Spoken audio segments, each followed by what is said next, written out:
Sheriff Kane's horse galloped so fast the dust barely had time to settle behind him. His coat flapped in the wind, jaw set hard as he crested the ridge east of town. Just ahead, Cordelia Price's buggy bounced over prairie ruts, her gray bun unraveling with each jolt. She dropped her breakfast pan mid-sizzle when she realized Penny was gone. "Kane!" she shouted as the sheriff pulled up beside her. "I tracked her prints as far as I could, then they disappeared through the grass. She's gone to his land." I know it. Kane didn't need to ask who his meant. Only one man in Whispering Plains lived out there, beyond the cottonwoods and the reach of common sense. A man too big for town, too broken for company. Donovan. The grass parted just ahead, and the two of them gasped as they slowed. There, in the soft gold of morning, sat Ezekiel, Mountain Donovan, 6 feet 8 inches of scarred silence, crouched low beside the east fence with a hammer in hand. And right next to him, cross-legged in a puddle of sunlight, was little Penny Louise, the orphan girl with copper curls and a stubborn heart, holding out a wooden horse as if offering peace to a grizzly bear. Neither of them looked up. Kane reached for his gun without thinking. Cordelia slapped his arm. "She's not screaming," she hissed. "Don't you dare." Mountain looked up then, slowly, like a man surfacing from deep water. His eyes met Cordelia's first, then Kane's. He didn't blink, didn't move, just rested one huge hand on his knee and said nothing. Penny, on the other hand, waved. "Hi, Sheriff Kane. Hi, Mrs. Cordelia. We're almost done fixing the fence post. Mountain says it leans like a tired cow." Kane stared, dumbfounded. Cordelia climbed down, ignoring her aching knee. "Penny Louise Price," she said, hands on hips. "You have 5 seconds to explain why you walked off alone to the one place in town we agreed you wouldn't go." Penny looked up innocently. "But I didn't go alone. I had Buttercup with me." She held up the carved wooden horse, one ear chipped, its paint rubbed thin from love. Mountain didn't speak, just stood slowly, towering over the girl, and nodded once at Cordelia. It was not apology, it wasn't guilt, it was something simpler. Permission. Cordelia blinked. Kane finally dismounted. "Sir," he said stiffly, tipping his hat a notch. "We had half the town worried sick." Mountain's voice came low and rough, like gravel under boot. "She wandered onto my land. I didn't know she was missing. You didn't send her back." "She sat," Mountain said. "Didn't scream. Didn't cry. Just sat." Cordelia exhaled slowly. "And you let her." He looked at Penny, who was now petting Buttercup with intense focus. "I didn't know how to stop her," he said. 3 years earlier, when Ezekiel Donovan came back from the war, the bells rang in every church across 3 counties. The army sent him home with medals, citations, and an escort that saluted him all the way to the edge of Whispering Plains. A hero. That was before they found out he'd lost his family while he was gone. His wife Margaret, his daughter Katie. Fire doesn't write letters. Fire doesn't wait until the war ends. It takes what it wants. The house was ash before his boots ever touched American soil again. He didn't bury them. There was nothing to bury. Just a corner of Katie's music box and the wedding ring they found in the stovepipe. After the funeral, the town tried. Church potlucks, house calls. But Mountain had turned to stone. Not violent, not unkind, just unreachable. People stopped coming. Children told stories. Wives crossed streets. Men lowered voices when he passed. He didn't blame them. He wouldn't talk to him either if he had the choice. So when Penny wandered up to him that morning with grass-stained knees and a crown of wildflowers in her tangled curls, he braced for her to run, to cry, to flinch. She didn't. She just handed him her horse. "She's scared of fences," she'd said, "and you look like you know how to fix things." Mountain hadn't spoken to a soul in 5 months, but he'd knelt anyway and tapped a nail into place. She watched him work like it was magic. "I'm Penny," she said later, swinging her legs. "Mrs. Cordelia says your name's Mountain." "That's funny, 'cause you are." He almost smiled. "Do you fix things a lot?" she asked. "I try." "What broke?" He looked up, startled. Penny shrugged. "Mama used to say things break when we carry 'em too long. That's why I carry Buttercup. So she won't break." He couldn't answer that. So he didn't. They just sat. For the first time in 3 years, Mountain didn't feel the need to move.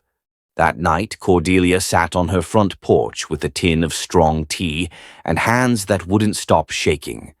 "Lord help me," she muttered. She sat beside a ghost and made him human. Kane nodded, jaw tight. "You think he's dangerous?" she asked. "Only to himself." Cordelia's eyes narrowed.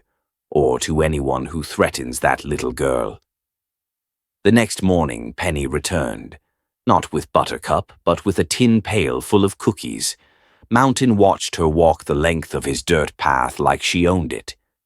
"Did Mrs. Cordelia send you?" "Nope," she chirped. "I told her I was visiting a friend." Which is only sort of a lie. She sat beside him on the porch steps, handed him a cookie, and kicked off her shoes. "This your house?" she asked, mouth full. "It was." "I like it. The porch creaks just right." He looked down at the worn planks underfoot. She wasn't wrong.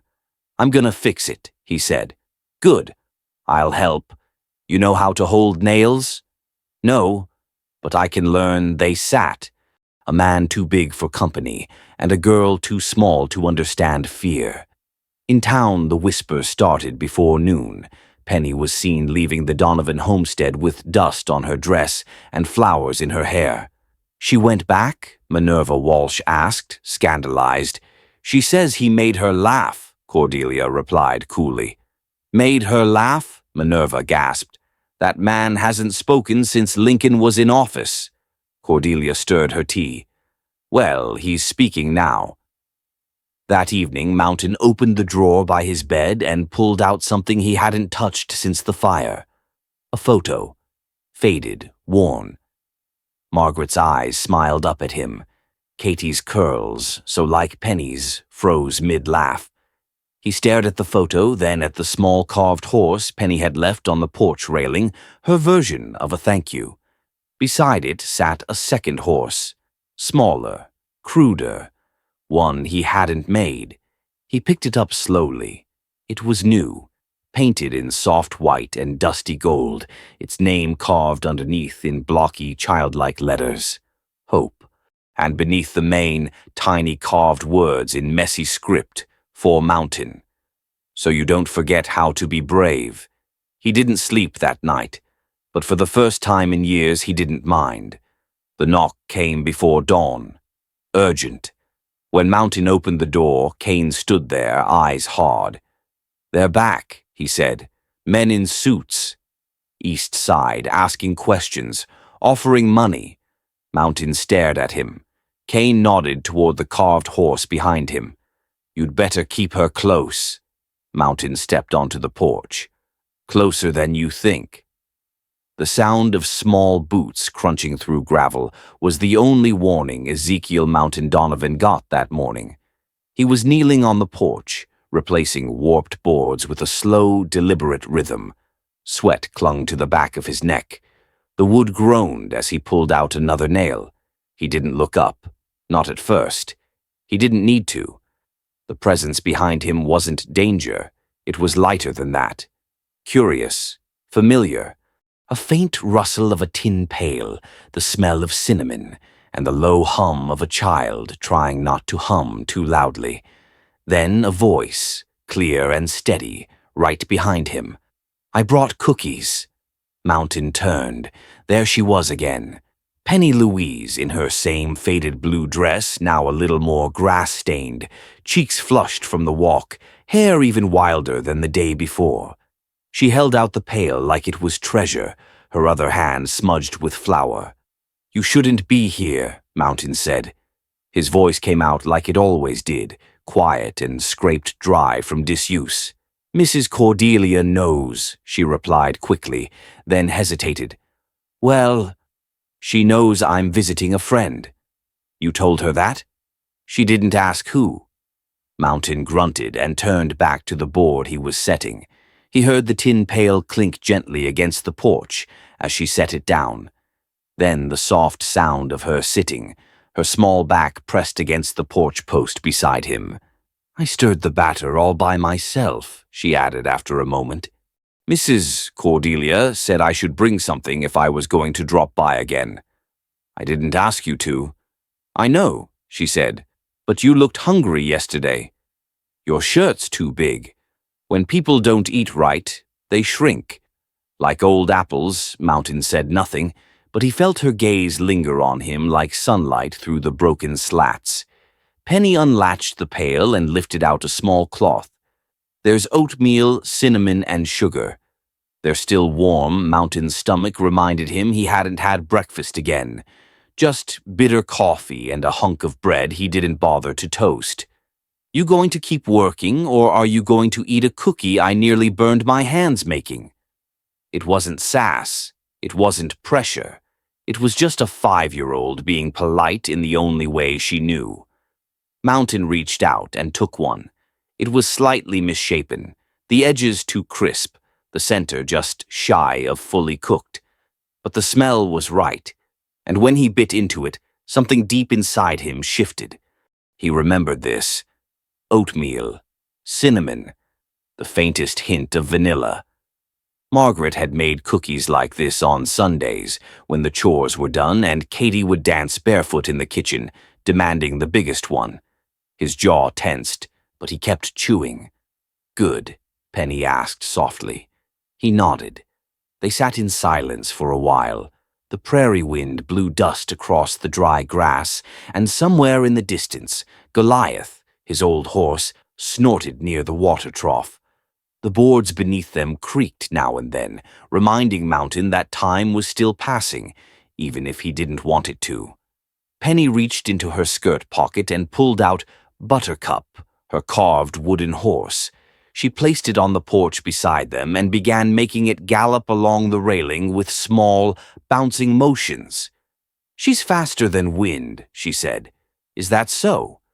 Yep, and brave too. She's not scared of snakes or thunder or even people who never smile. Mountain raised an eyebrow. Penny didn't look up. She said you weren't scary, not really.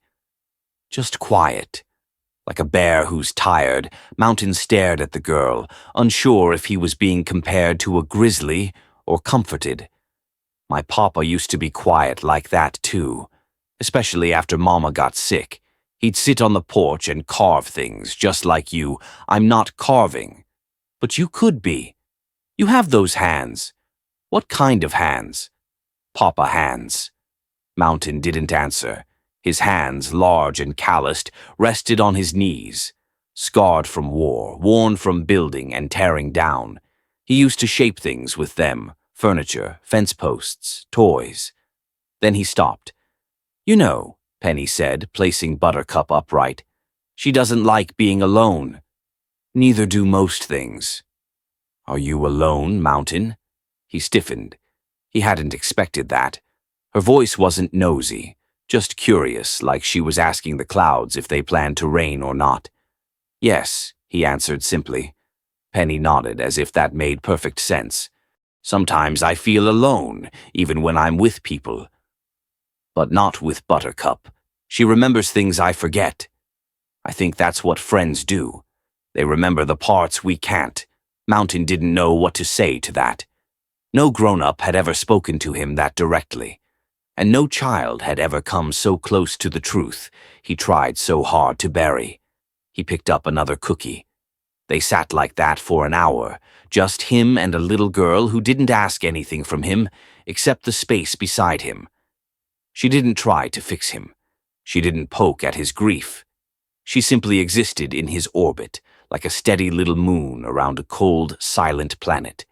When she rose to go, she brushed off her dress and picked up Buttercup. I can come again tomorrow, she asked. Mountain didn't respond at first, but as she turned to leave, he said, If you do, bring nails.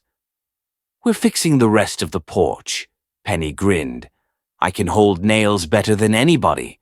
She skipped down the steps, shoes in one hand, Buttercup in the other, curls bouncing like firelight. Mountain watched her until the grass swallowed her whole. That night, he sat at the kitchen table long after the moon had risen. In his hand was the cookie tin, now empty except for a scrap of cloth and a faint trace of cinnamon. He hadn't spoken to anyone this much since the funeral. He reached for his father's old carving knife in the drawer and a block of pine he hadn't touched in years.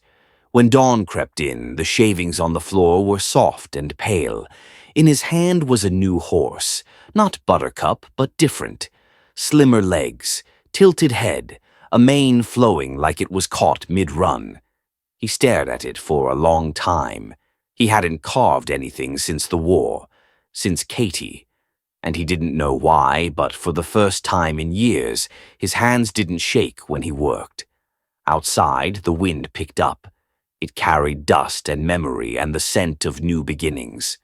Mountain stood slowly and placed the carving on the window ledge where the sun would catch its curves. Then he whispered a name. Hope. And just outside the tree line, far enough to hide, but close enough to see, the tail of a blue dress flickered in the wind. Penny had returned earlier than expected, but she didn't knock. She just sat cross-legged in the grass with Buttercup in her lap, watching from a distance, waiting to see if the man she called Mountain would invite her back again. The morning sun hadn't warmed the porch yet when Penny arrived again, barefoot and dragging a basket of something clinking under a checkered cloth. She didn't knock. She never did. Just sat on the same porch rail where she'd balanced Buttercup the day before, her feet swinging, waiting like the porch belonged to her. Mountain had seen her coming from the window but stayed seated at the table. A mug of black coffee sat untouched in his hand, growing cold. In the center of the table was the wooden carving he'd finished just before dawn, slim legs, arched neck, and a mane shaped with care. He hadn't carved anything for 3 years. Now this horse sat there like it had always been meant to be. He opened the door without a word and stepped outside. The air smelled like dry grass and the faintest trace of cinnamon again. Morning, Penny chirped. Mrs. Cordelia let me bring gooseberry jam today. She said I could come so long as I didn't track in dirt. Mountain nodded and gestured to the step beside him. You still fixing that board? She asked, pointing. Wasn't done yet. I can hold nails again.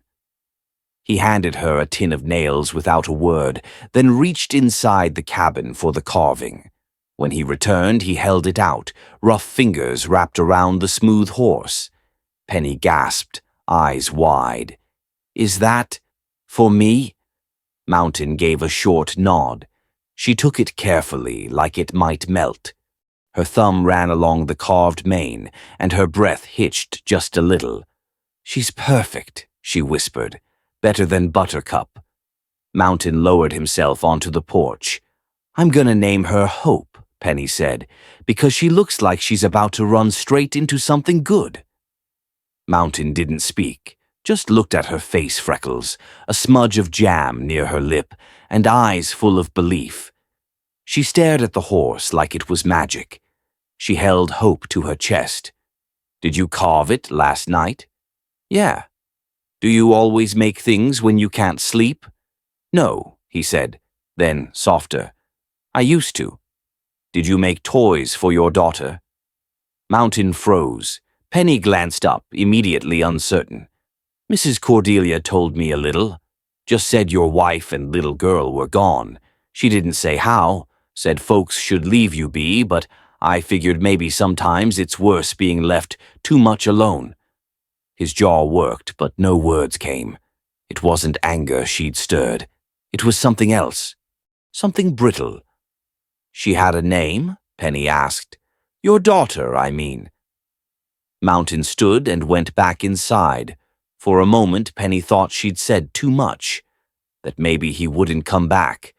But he did, and in his hands was a leather-wrapped bundle that had been tucked in the very back of the cupboard behind the flour tin for 3 years. He sat, slow and heavy, beside her and unwrapped the bundle with care.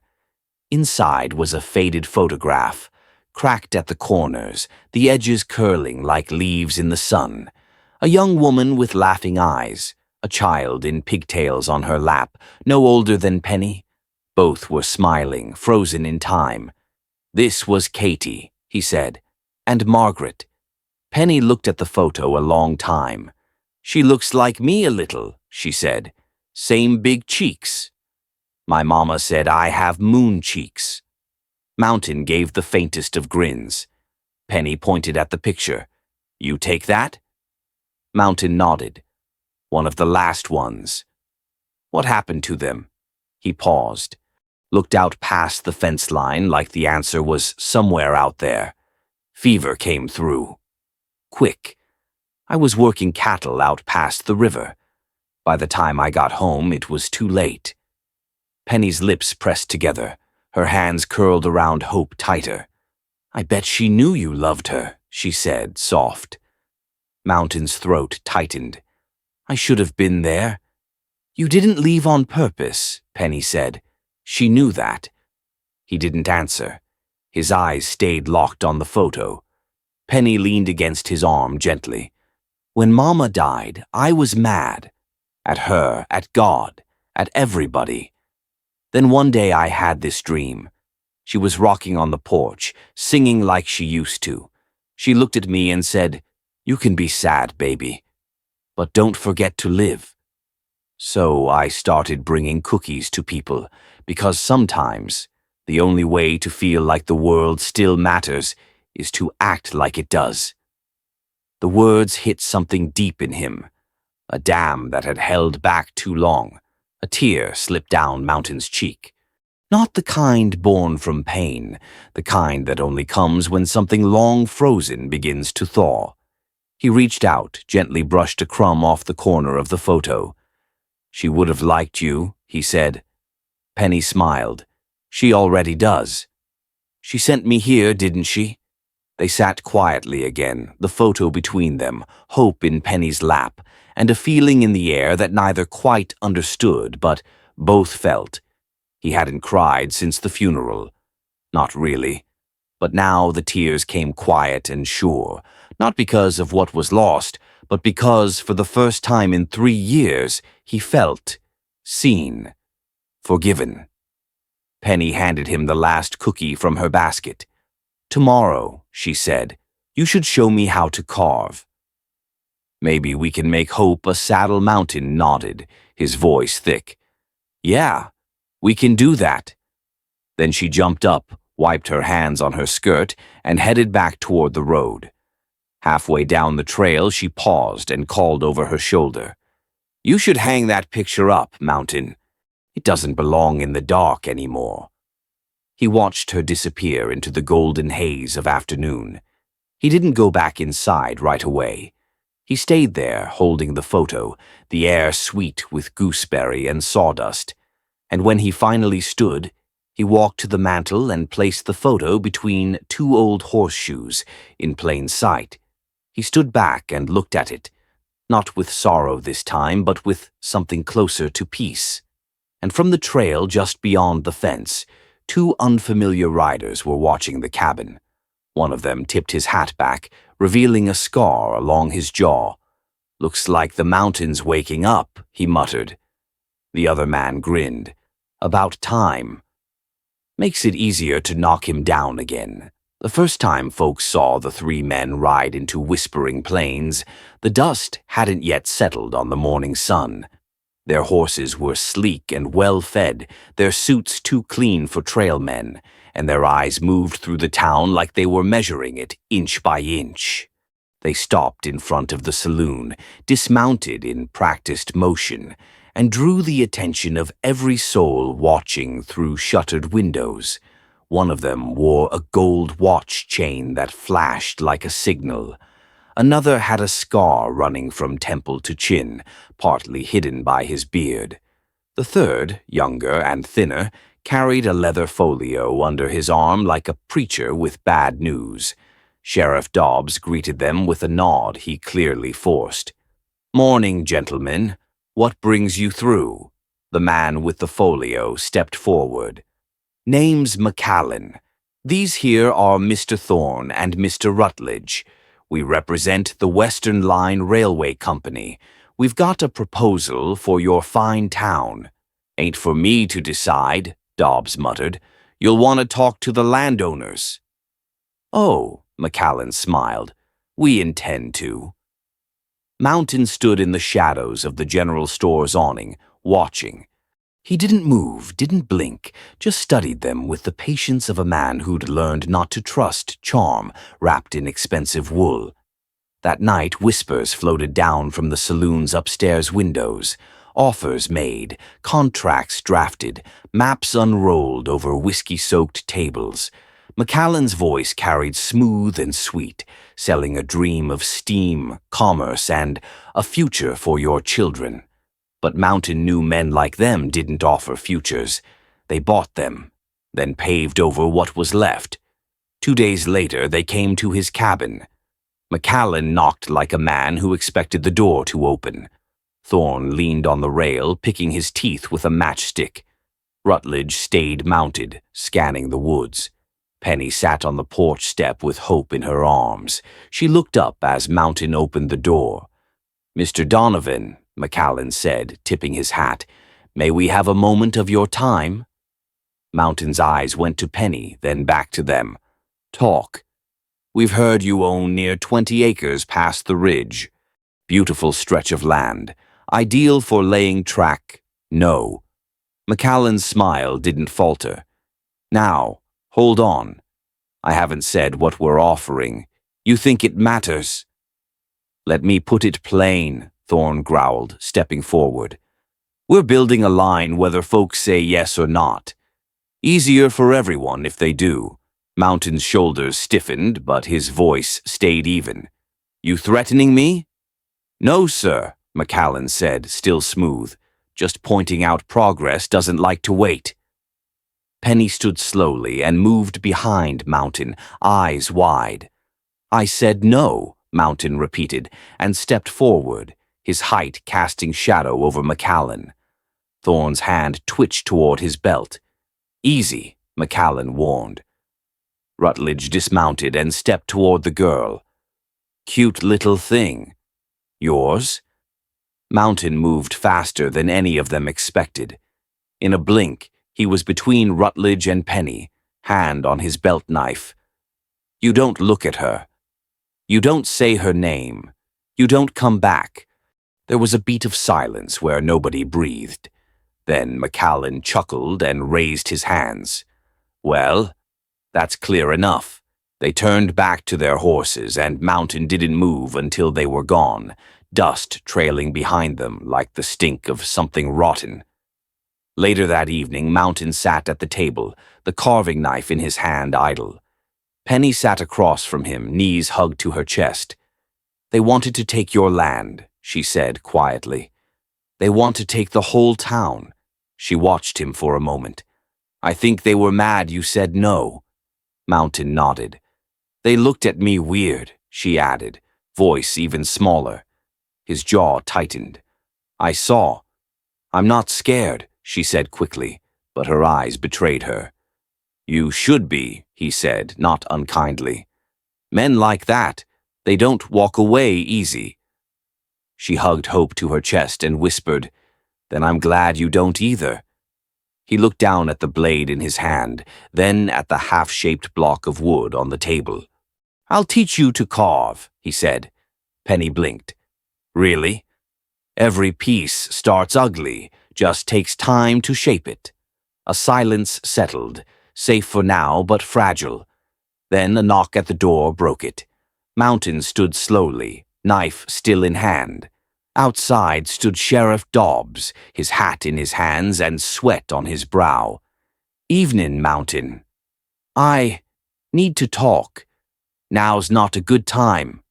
I think you'll want to hear this. Mountain opened the door further. Dobbs stepped in, hesitated at the sight of Penny, then handed Mountain a folded piece of paper. They're not just railway men. One of 'em's got a record from New Orleans, hired muscle, real dirty stuff. You recognize the name Emmett Thorne? Mountain's face changed. I do, he said. He's the reason I lost a dozen men at Getty's Bluff. South Carolina, 1864. Paid butcher. Dobbs shifted his feet. Word is, they're not waiting much longer. Someone already found Mr. Riley's barn burned this morning. Cow shot dead in the pasture. Penny gasped. Mountain's voice dropped. They're making noise before they make war. Dobbs nodded. Town's scared. I'm not sure who'll stand when it starts. Mountain looked past the sheriff, into the darkness beyond the window. The wind had picked up. Leaves rustled against the wood like a warning. Then it's time we find out who remembers how to stand, he said. And across the hills, in the dark beyond the ridge, smoke began to rise. Thin, black, deliberate. The town of Whispering Plains had seen its share of ghosts. But none walked heavier than Ezekiel Mountain Donovan. Folks used to cross the street when he passed, not out of fear of what he'd do, but out of guilt for what they hadn't. For 3 years he'd kept to the cabin on the hill, tending no one's business but his own. But that changed after the railroad men came. The morning after smoke was seen rising near the Riley place, Sheriff Kane paid Mountain a visit. Not like the others did, puffed up, proud, ready to throw fists or papers. Kane came alone, with dust on his boots and something heavy in his pocket. Penny was out back helping the widow Hargrove with laundry. Hope was tied to the fence, swishing her tail, chewing grass like the world didn't hold a threat. Mountain sat on the porch, sharpening a hatchet when Kane stepped up. He didn't stand, didn't greet him, just looked at him. Kane cleared his throat. Need a word, Zeke. Nobody called him that anymore, not since the war. Mountain set the hatchet down. You got it. Kane eased down onto the bench beside him. For a long minute he didn't speak. Then he pulled something from his coat, a small canvas pouch, tied at the top. He handed it over without explanation. Mountain opened it slowly, and the breath caught in his chest. A star-shaped badge, worn and scratched, but the letters still read clear. Deputy. Thought this was burned, Mountain murmured. It was, Kane said. Almost.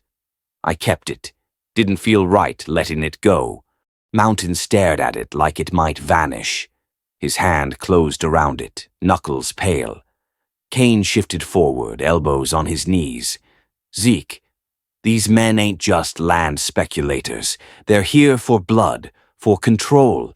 They'll gut this town, use it, and leave it behind. And you know it. Mountain didn't speak.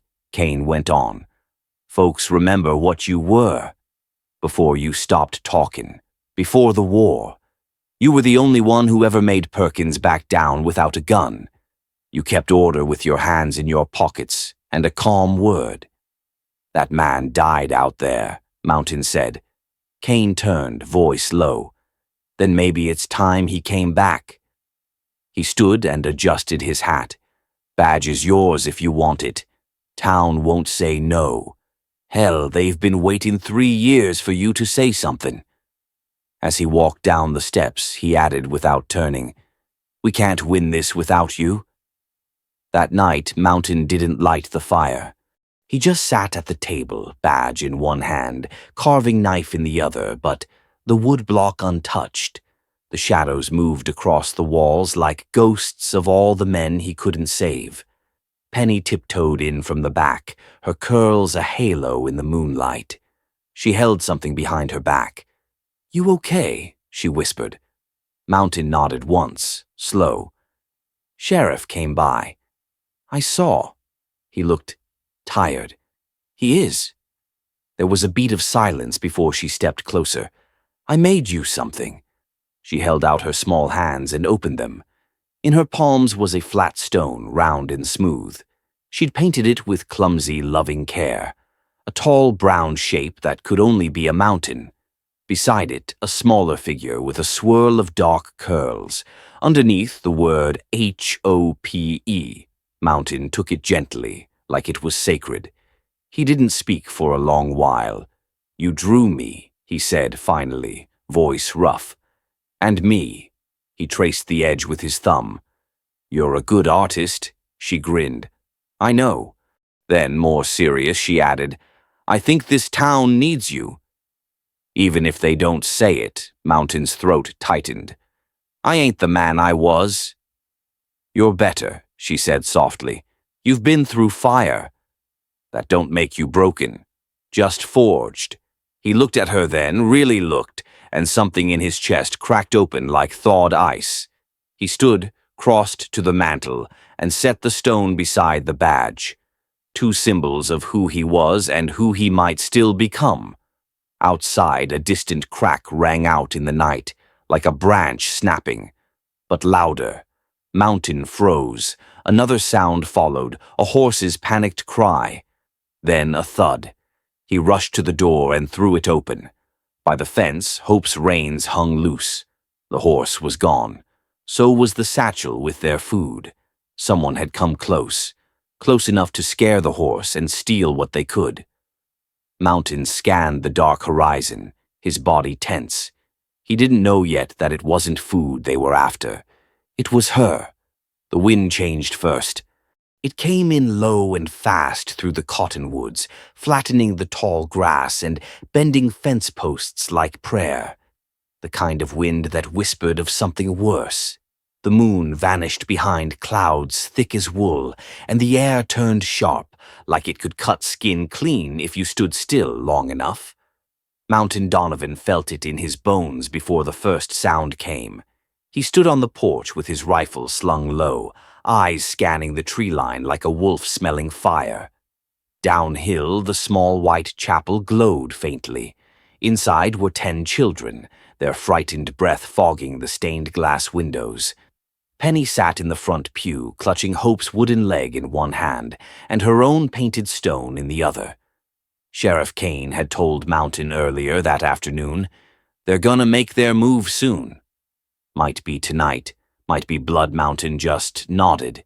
He'd known war would come. It always did, eventually. What he hadn't expected was how much he'd care again. A sharp crack broke the stillness. Gunshot. Then another. From the north ridge. He dropped to a crouch, sweeping the horizon. A flash of fire came from the tree-line muzzle flare. The bastards had snuck up behind the schoolhouse, using the old timber mill road. Smart. Mountain sprinted off the porch and took position behind the woodpile stacked out back. He could hear them now, at least 6 voices, boots crunching, low curses, the rustle of cloth and metal. Professionals. Hired hands. The first man appeared between 2 trees, rifle raised. Mountain took a breath, aimed, and fired once. The man dropped without a sound. Another scrambled forward, too slow to react. Mountain's second shot hit him center chest. "Pull back," someone shouted. "He's on us." But they didn't retreat. They fanned out, moving low. A shot pinged off the cast-iron stove behind him, and Mountain rolled left, landing behind the broken water trough. He fired a third time, one more down. But then a blur of motion near the chapel, a figure too small to be a man darting past the window. Penny. Mountain's stomach turned cold. They were heading toward the chapel. He broke from cover and ran full speed downhill, rifle clutched tight. Bullets sang past him. One grazed his upper arm, tearing cloth and skin. Blood soaked his sleeve, hot and fast. But he didn't slow. The chapel door was slightly ajar. He shoved it open with his shoulder, scanning the pews. "Penny!" he barked. A girl's scream cut through the night from behind the altar. He vaulted over the pews. 2 men had slipped in the back. One had Penny by the arm, the other raising a knife. Mountain didn't aim. He charged, His body slammed the first man against the wall, cracking plaster. The knife clattered. The second man turned and fired. The flash lit up Mountain's face, serene, focused, unstoppable. The bullet skimmed his ribs, but he didn't fall. He drove his fist into the man's gut, then swung again, sending him through the stained glass with a shower of blue and red shards. Silence followed. Broken glass crunched beneath his boots as he knelt beside Penny. She was trembling, cheeks wet. "I'm okay," she whispered. He held her for a moment, then pulled her behind the altar with the other children. "Stay down," he said, voice low. Then he turned back toward the door, breathing heavy, blood darkening his side. Outside, the last of the mercenaries were retreating. But this wasn't over. Not by a damn long shot. Back at his cabin an hour later, he peeled off his shirt. The wound along his arm had gone raw. He reached into his pocket to get the handkerchief and felt something small. The stone, still there, painted with a mountain and a girl with curly hair. It had stopped the bullet. Not entirely, but enough to save his life. He looked at it for a long time, fingers trembling. Someone had come to take the land. But they had made a mistake. They came in the dark. But he wasn't the same man who once feared the dark. Now he lived in it. And tomorrow he was going to ride out of it. Smoke curled over whispering plains like a warning stitched into the sky. The scent of burned wood, powder, and fear carried on the dawn wind as the townsfolk gathered in front of the chapel. Some held rifles, others pitchforks or carpenter's hammers. No one was trained for war, but no one was running either. Mountain Donovan stood at the center, arms wrapped in torn cloth from the gunshot that hadn't stopped bleeding since midnight. His voice was calm, but his eyes were alive in a way they hadn't been in years. "They'll come back," he said. "Tonight, maybe sooner. They're not here for a fight, they're here for the land. And if we don't hold it, they'll take everything. Every house. Every child." He let the words settle. Then a voice cracked through the crowd. "You think we can hold them off? With what cattle brands and stew ladles?" All eyes turned to Minerva, who stood in her apron, sleeves rolled to the elbow, double-barreled shotgun resting on her hip like it had been born there. "Well, I ain't handing over my daddy's store to a man in a suit, just 'cause he talks like he owns heaven," she said. Beside her, old Henrik the blacksmith grunted and held up a red-hot horseshoe with a pair of tongs. "This'll bend to a man's skull just fine," he muttered, then tossed it into the water trough with a hiss. The townspeople looked from one another to Mountain, and for the first time they stood a little taller. Across the square, Cordelia was already moving. She gathered the children into the schoolhouse, repurposing pews and desks into barricades. "Windows covered, heads down, no questions," she barked. Then her eyes landed on Penny. "You watch the little ones. You're the bravest here." Penny gave a firm nod, her curls bouncing as she gathered the smallest kids and sat them in a circle beneath the teacher's desk. She pulled the stone from her pocket and held it up. "This," she said, "is a magic mountain. And this is me. And we're never alone." The kids blinked at her. "Want to hear the story of Hope and Buttercup saving the town?" she asked. Tiny heads nodded. She began. "Once upon a time there was a little wooden leg named Hope and her best friend, Buttercup the chicken. And they rode on Mountain's shoulder into the biggest battle ever. Outside, Mountain organized the defenses like a man building a life raft out of matchsticks. He directed firewood to be piled into choke points between buildings. Buckets of water were drawn from the well and placed at intervals. Rifles were counted, powder rationed. He split the townsfolk into 3 rotating watches. It wasn't perfect, but it was enough to bleed an enemy dry before they could burn it all down. Minerva stood beside him on the porch of her store, reloading calmly, face like carved iron. "You're different since that kid walked into your life," she said without looking at him. Not different, he answered. Just awake. Then stay awake, Mountain, she said. We're all following your footsteps now. That evening, as the sun bled into the plains, torchlight flickered on the horizon again. Riders.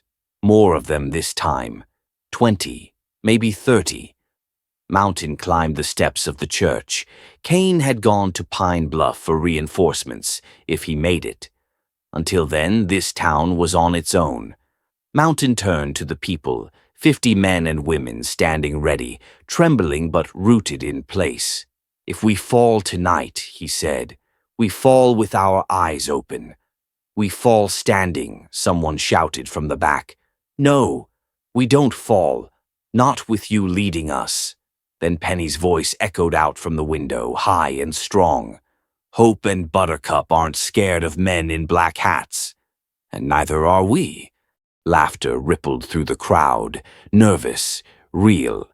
A hush followed, then a single torch was thrown into the stable. Fire caught fast, Mountain's jaw tensed. Positions! As the townsfolk scrambled into the shadows, rifles raised and hearts pounding, the wind changed again.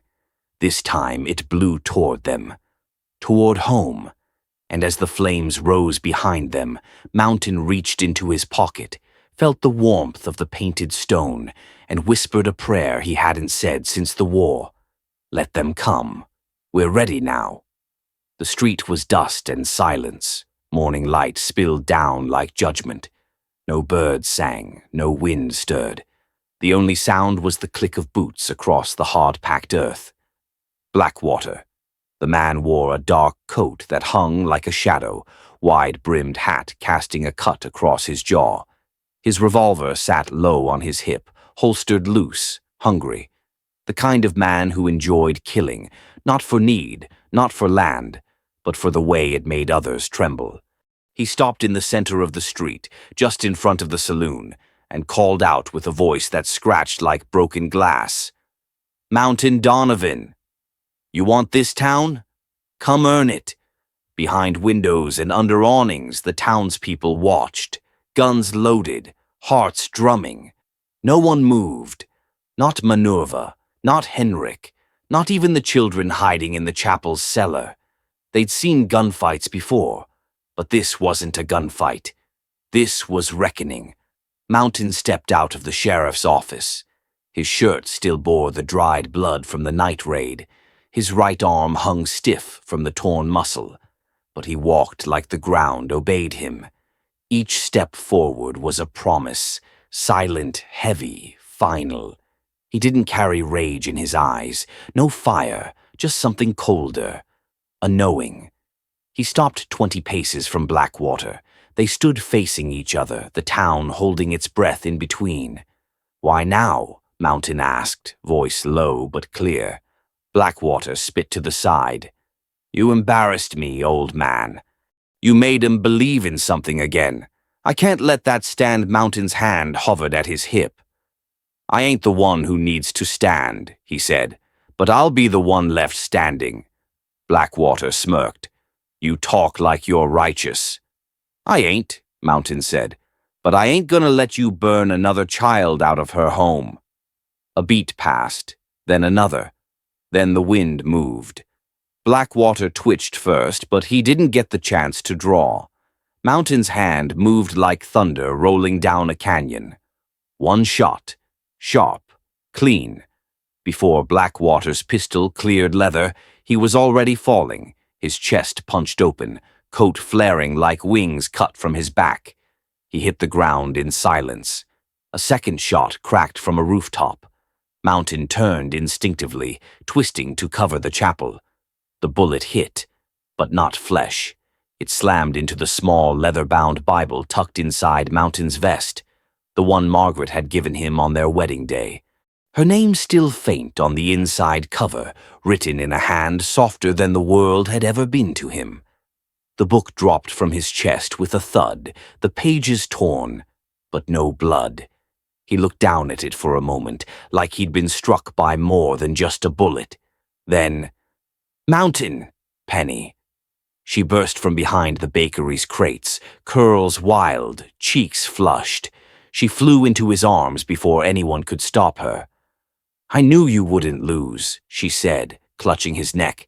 "You don't fight to win. You fight to protect the people you love." He held her tighter than he meant to, and when he finally pulled back, she pressed the painted stone into his palm.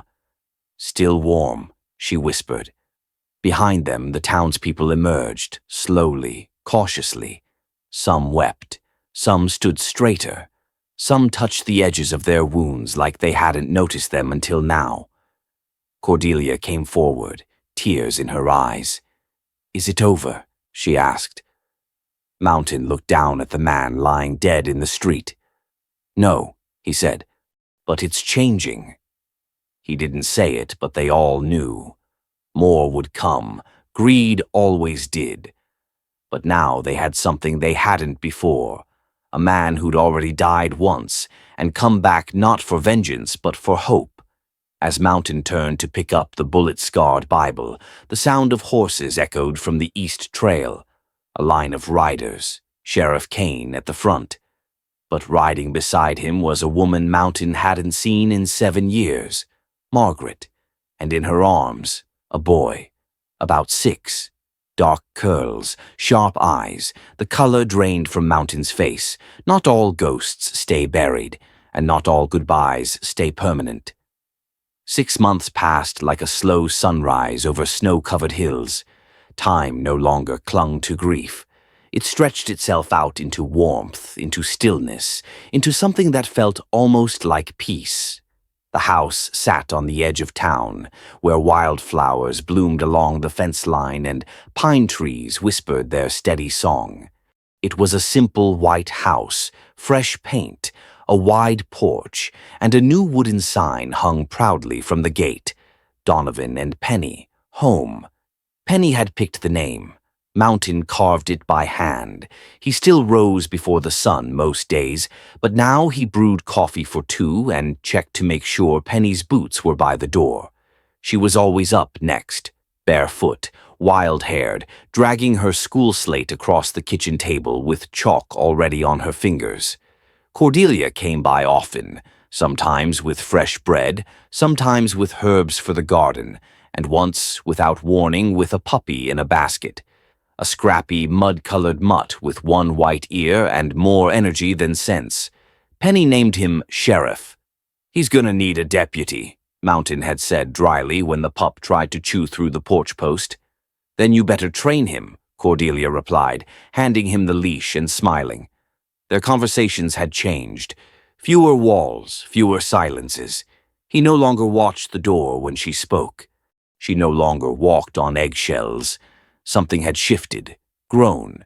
No one named it out loud. But when her hand brushed his as they worked side by side repairing the chapel fence, neither of them pulled away. Mountain had taken up woodworking again. The old barn had been cleaned out and filled with life shavings, tools, benches, commissions. He made stools for the saloon, new window frames for the schoolhouse, and even a cradle for Minerva's grandson. And at night, he carved toys for Penny. Small things, simple. A horse that rocked, a boat that floated in the wash basin, a little cowboy with a tiny hat, and boots made from oak bark. Penny was learning letters now. Every evening, just before supper, Mountain would light the lantern, unroll the alphabet sheet, and sit beside her at the table. She struggled with the letter R. "Looks like a drunk man falling off a horse," she muttered. "You should know," Mountain said, biting back a grin. "You've drawn 4 of 'em that way." Penny giggled, resting her chin in her hands. "What's your favorite letter?" He paused. "M," he said finally, "for Mountain." He looked out the window at the hills fading blue in the dusk. "For Margaret." The air went still for a beat. Penny didn't ask. She just nodded like she understood something deeper than her years. That night, after she'd gone to bed, Mountain sat on the porch. Sheriff curled at his boots, snoring softly. The stars were out in full. Cordelia walked up the path carrying 2 mugs. "Chamomile," she said. Helps me think. He took it. Their fingers brushed again. Cordelia sat beside him on the top step, quiet for a long while. Then she said, without looking at him, "You ever think about calling this more than what it is?" Mountain didn't answer at first. The cicadas filled the space. Then, "I think about a lot of things, but I'm still learning how to let 'em grow." She smiled faintly. "Good. Then maybe we both got time." Inside the house, a soft glow spilled from Penny's room. She was still awake, reading by candlelight. The book was worn, the one Cordelia gave her, Hope and Buttercup Ride West. She traced the pages with her fingers, whispering the words aloud. Mountain leaned back against the post, the ache in his shoulder dull now, more memory than pain. The town had changed too. Folks nodded when they passed him. Children waved. Someone even asked him to run for town council. He declined, of course, but he'd started showing up to meetings. The future wasn't some distant thing anymore. It had a face, a laugh, a porch with muddy boots and wildflowers, a kitchen filled with chalk and bread and soft music on Sunday mornings. And in the shadows of that porch, something else was blooming. But peace has its own enemies. Because that same night at the edge of the county line, a rider lit a fire and dropped a sealed letter into the sheriff's saddlebag. It bore the wax seal of a name Mountain hadn't heard in years. But when he did, it would shake everything he thought he'd rebuilt. The letter came on a Tuesday. It bore the seal of the United States Marshal's Office and was hand-delivered by a rider in a dust-covered coat. The man didn't say much, just tipped his hat and handed Mountain the envelope. Inside, the words were neat, formal, and heavy. They wanted him back, as a deputy for the federal circuit, assigned to the Northern Territories. Good pay, steady badge, the kind of job that once would have meant something to a younger man trying to outrun his ghosts. Mountain read it twice, then folded the paper slowly and slid it into the fire. The flames licked the edges without hesitation, curling the seal, turning it all to ash. Later that evening, he found Penny on the back step, feeding scraps to Sheriff and reading aloud from her storybook. She looked up at him with a squint and asked, "You gonna leave again?" "No," he said, firm as stone. "I already came home." She leaned against him then, just leaned, and it was enough. The town was preparing for the Spring Jubilee, a tradition that had once faded under the weight of hardship, but was now flickering back to life. Banners were strung across Main Street. The children practiced songs. Cordelia was helping the preacher's wife sew new ribbons for the maypole. Minerva baked pies like the fate of the county depended on them. And old Henrik, with a clean-shaved face for the first time in decades, was carving whistles for the kids. Mountain helped mend fences and raise the festival arch. When someone asked if he'd be singing at the bonfire, he just grunted. But Penny piped up, "He hums real nice when he's fixin' the window." By the time the day arrived, the whole town turned out. Horses tied to posts, fiddlers tuning strings, laughter carried on warm air. Penny wore a yellow dress Cordelia had sewn by hand. She ran wild with the other children, face smudged with berry jam, hair full of ribbons. Mountain stood on the edge of the square, arms crossed, eyes quietly scanning the crowd like he was still guarding a post. But the hard lines of his face had softened, his shoulders no longer hunched under invisible weight. Cordelia approached, brushing hay from her skirt. "You look like a man trying to solve a puzzle he already finished," he smiled. "Maybe I'm just admiring the picture." She laughed, low and warm. "You ever dance, Mountain?" "Not since my boots were smaller than my fists." "Well," she said, stepping closer, "there's a first time for everything." He hesitated, then held out a calloused hand. She took it. They stepped onto the wooden floor beneath lanterns, swaying in the breeze. The music rose around them, slow and steady. He moved awkwardly at first, like a bear trying to be polite. but she guided him, gently, without embarrassment. And Penny, from the sidelines, clapped and hollered like it was the greatest thing she'd ever seen. When the sun dipped low and turned the sky to fire, Mountain pulled Penny into the middle of the square and spun her once. She squealed, her laughter high and bright. "You're getting good at this, mister," she said. He bent down, looked her in the eyes. "Takes time, takes trust, and a little love," she added. He nodded.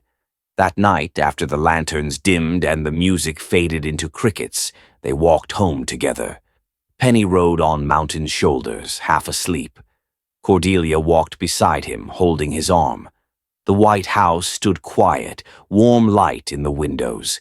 Carved into the gate, the sign read, "Donovan and Penny, home."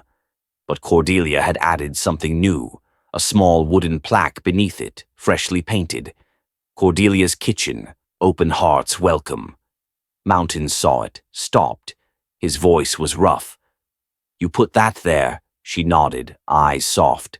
Felt right. He looked at her, then at the house, then at the sky stretching wide above them. Once he had been a shadow, a man with no name to offer, no future to promise. But now he was something else, a builder, a guardian, a father, a man who'd traded iron and silence for wood and laughter, who found peace not in forgetting the past, but in shaping a future. He kissed Penny's forehead as he lifted her down, then turned to Cordelia. "You reckon this is what it feels like, to be fully alive?" She smiled. "No, this is just the beginning." And somewhere, just beyond the hills, a wagon was rolling toward Whispering Plains, a red-haired schoolteacher, a runaway boy, a ledger of land deeds, another story about to unfold. So if this one touched you, don't ride off just yet. Subscribe to Western Legacy, because tomorrow a whole new legend begins.